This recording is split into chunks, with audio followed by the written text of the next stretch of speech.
I mean, if you think branding is just a creative process, you're already out on the plank, ready to fall in and eaten by the sharks. Welcome to Unstoppable Podcast with Harry Sardinas, inspiring conversations with influential millionaires, investors, thought leaders, entrepreneurs who are making a massive difference with their innovative products and services, and sharing the challenges and the wisdom of how they sold their first million.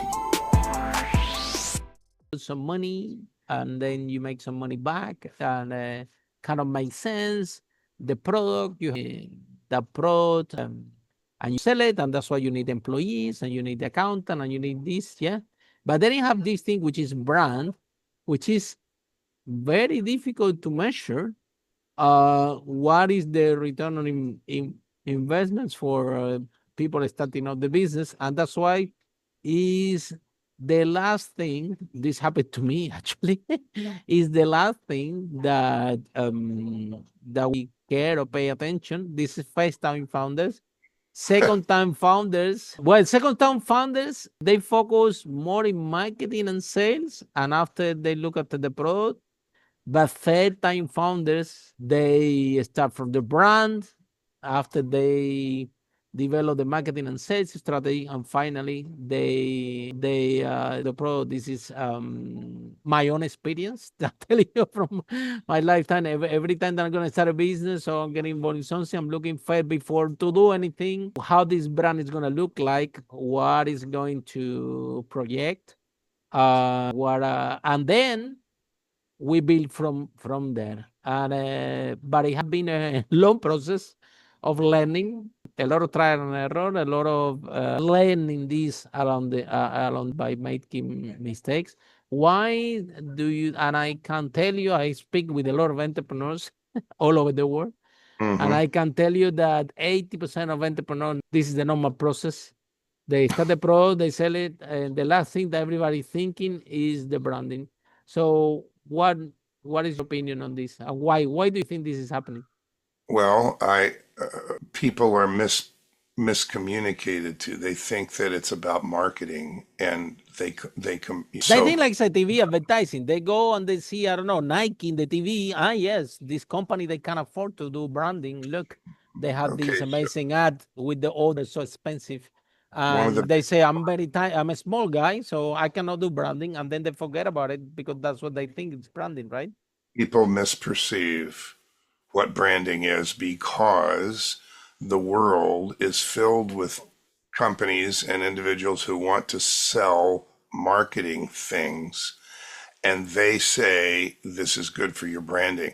They build this thing that brand is a logo, brand is a campaign, brand is a thing. And people think that. And so when an entrepreneur says, there are sometimes like brand awareness that you hear, I don't think that people know what means this brand awareness thing. That's why we started by saying your brand is a perception. And if you don't focus on your brand as the perception in the mind of your target audience, and your job being to shape a consistent perception, you're screwed.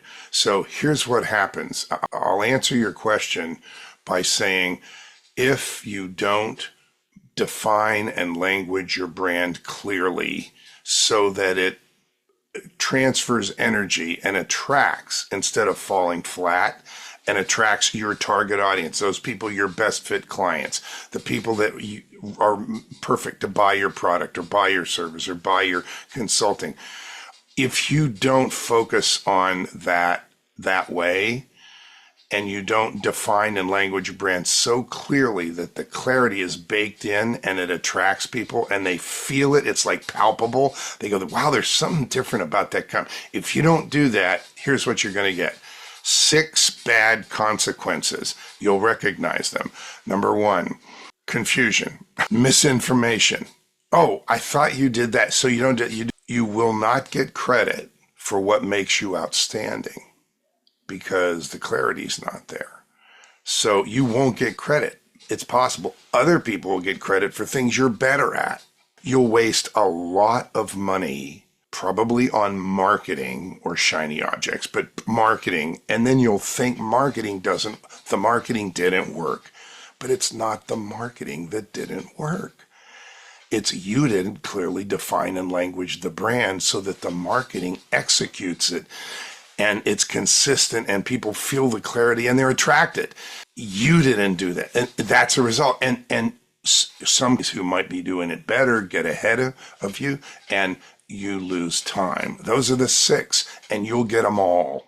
When you clearly define and language the brand, those go away. So do things like the top 10 things that people say. And I mean, big companies been doing this 49 years. Let's not kid around. If you don't want to listen to me, okay.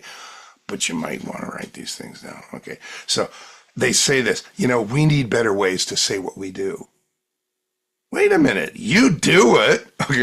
I don't want to be snarky here, but honest to God, that's number 1. Number 2 is like, we don't get credit for what really makes us outstanding. Our business isn't growing fast enough. We don't get the right people come into our website, and we get those other people. We don't know how to position ourselves to charge what we're worth. That's really popular among solopreneurs. I don't know how to position my brand to charge what I'm worth. Oh, what kind of content do you think my target audience will really care about? These are very common. And they all go away. They all disappear when you clearly define and language your brand. The process we use ends up writing titles and subtitles of content that you can use for 4 or 5 years as your brand launches to all of its target audiences. Literally, in brand language, titles and subtitles of content that you can use for all different kinds of content. It's like, really? Well, we don't do it. We don't pull it out of we start with the impacts. It's look above me. It's an impact driven. I'm not kidding around. We start with the impacts that you wrote down, that you clearly see. First level impact. Oh, they'll reframe how they see them. Oh, they'll have a different behavior. They'll have different results. They'll become a world change. You write down the impacts you clearly see having on those you really want to impact. Everything flows from that. The characteristics you must get known for to make those impacts. The categories of expertise and how you say them. You realize that there's a difference between, I'll give you 2 examples. One is a silly example for myself. Somebody says, you're a branding consultant. What do you do? And if I said, unique language, but that it didn't transfer, if I said, well, I manage the 31 contiguous iterations of the branding continuum, you would be asleep and, you'd leave the room. Oh, that's nice. But if I said, well, we do a lot of things, but people say we put rocket fuel in their branding gas tank. I don't say that, but I use that example because words have power. Words transfer energy or not. When your language is congruent with your heart, is congruent with those impacts you want to make, and you say something, here's the other example. Actually, I'll give you 2 more. One of the first clients I had wanted to build a huge one-on-one yoga studio for wealthy people that paid a monthly or annual fee to be a member of this. And they were known for thousands of years to put them on their path of wellness. It was yoga to Ayurvedic food. It was like crazy good, right? How do you position that in a world where there's 35 yoga places that you Google and it throws up a map of 35 places where you can get yoga? And you walk into one and what do you guys do here? And they go, oh, it's hot yoga upstairs, cold yoga downstairs, $24.95 for the first month. You have a towel. Here is an example of language that transfers energy. The woman speaking at the New Body Conference is an expert at body intelligent yoga. 3 words, very attractive, like a magnet for her target audience. They've been doing yoga in their bazillion-dollar house for years, and they know they want to take it to a higher level, but they don't have a Sherpa. Body intelligent yoga. Okay, here's another guy comes to me and goes, this was just a couple years ago, and he still works with us today. He comes to me and he goes, look, my wife died from lupus. I've reframed how I do my own life. I don't do drugs and stuff anymore. Not drugs. I don't do pharmaceuticals, because that's what killed my wife. I've learned all about new things. I've learned about the brain. I've learned about stem cells. And I teach people that, and it's like, I don't know what my brand is. Okay, good luck with that. You know what his global umbrella brand is today? Look this out now. The man speaking at the conference next week is an expert at mindful longevity, experiencing a younger brain as you age. Don't tell me that doesn't attract. Amazing. And he offers health mentoring that empowers lives. You get chills down your spine. Okay, that's the difference. And that comes from the steps. It's purely him. Everything his brand says and does feels like the most comfortable pair of shoes. And he asks, and he knows it's what he's here to do. He lost his wife. Really? But sometimes, we know things happen for a reason. There are no coincidences. So I'm not your normal branding guy, but I'm telling you, if words happen. You can skip decades of your life not plugging into why you're really here. Don't waste your time. I mean, you might have a lot of fun and collect toys. It's not about that. I'm sorry if I pissed off your audience, but I'm just saying, you can have it all. Okay. Tell us, which one have been your biggest challenge when it comes to branding? What are the good, the bad, and the ugly? And how you overcome that challenge? Wow. Working in corporate. Wow. When it comes to branding. In the day, when I was with the agency, the biggest challenge was a $14 billion company. We had this 24-person meeting at the top of the and the meeting was to end up in it was like an all day so something better happened, it's supposed to end up at a happy moment of celebration where we've defined the brand and okay, that's tricky because then you got to say, look, we've got to deal with this and this and this, back to you but they weren't there for us to come back to. But that was probably the most challenging moment in a professional and consultant's career. And we came with all the right credentials, the right team. Everybody had a role, and it's like, tough.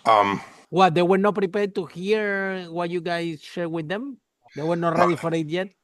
They wanted conclusions that we weren't reaching in that session. So it required another couple of weeks for us to do more work and bring it back to them and say, here's the recommendation. It doesn't happen overnight. It's a creative process, right? It is, and part of it is creative. I mean, if you think branding is just a creative process, you're already out on the plank, ready to fall in and eaten by the sharks. Okay, it's a lot more than that, but there's creative language choices. And when we write titles and subtitles of content, sometimes we go, oh, that's a good one. And the client says, turn that black, because we write in blue as draft. But sometimes it's like, that one's not working. We need to come back to that one. Okay. It is one word, sometimes changing a to the, or using a different word totally shifts the energy. And yeah, it is. Language is a process. Creative idea is a process. When it comes to developing the look and feel, the color palette, the logos, favicons, how you name products or retreats or groups, or naming is hugely important. Naming transfers. When you name something, you give it energy. If you say, oh, you just want to order the kit, and that's it, they go, what kit? But if you say, order the 30-second start kit, I want to start in 30 seconds. It's like, so language is powerful. It's the important part. Unique language that transfers energy is one of the 4 things a brand must have, or it will fall flat and won't get credit for what makes it outstanding. Follow us for more interviews with world's most influential, audacious entrepreneurs that overcame challenges and adversity, providing you with the blueprint of how they sold their first million so you can grow your business exponentially.